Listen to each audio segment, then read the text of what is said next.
Folks, good afternoon. It's Jeff Camarda with another special report. This is number 7, Friday, March 20th, 2020.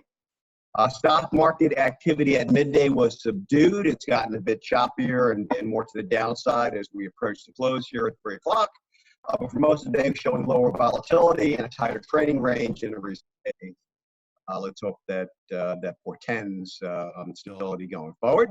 The markets have improved, apparently. Rally would be far too strong a word at this point, but they've improved largely on the promise of unprecedented worldwide government and central banks' action to salvage the economies from what clearly will be a savage recession. The good news is that the market is showing signs of bottoming. Things are really getting cheap, which is good from a bottoming perspective. The bad news is the credit markets, treasury bonds, corporate bonds, commercial paper, municipal bonds, you name it, have become quite unstable. The Fed is riding to the rescue, but the bond market is telling us there's a vast sea of uncertainty rippling under the world's capital structure. All this said, Camarda still expects we're near the bottom in time, and we'll see a nice pop in the stock market through the middle of the year and easing of the building recession toward the end of the year, hopefully by Christmas. I stress, though, that I think we're close to the bottom in time, but not in magnitude. As bad as the virus news is, and it's quite bad already, it's going to get much, much, much worse, circle of hell worse. America was not as prepared as it could have been, and the disease has already spread quite widely. Just folks don't know they have it, and they're still spreading it.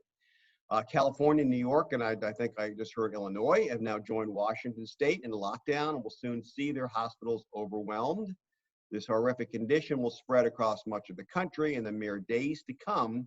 And when the magnitude of this hits the TV news, we haven't seen what's been going on in Italy, but when the magnitude of this hits what's going on in America, hits the TV news with graphic videos of folks being turned away from hospitals and even dying in the streets, fear, I think, will reign until the collective psyche accepts this new reality of what America is going to become, hopefully just for a few months. At that point, I believe true market capitulation will occur, and we will find the bottom. There's no way, of course, of telling if I'm right, but those who believe this may want to consider hedging their portfolios with index puts and other option strategies. Puts, of course, go down when the market, go up rather when the market goes down, or other techniques. The options are usually considered to be higher buying options, a higher risk, more speculative strategy. So very carefully consider that with your investment advisor before pulling any triggers. In closing, please do not mistake my stark predictions with pessimism. I am convinced utterly that we'll recover from this and make a lot of money in the months and the years to come.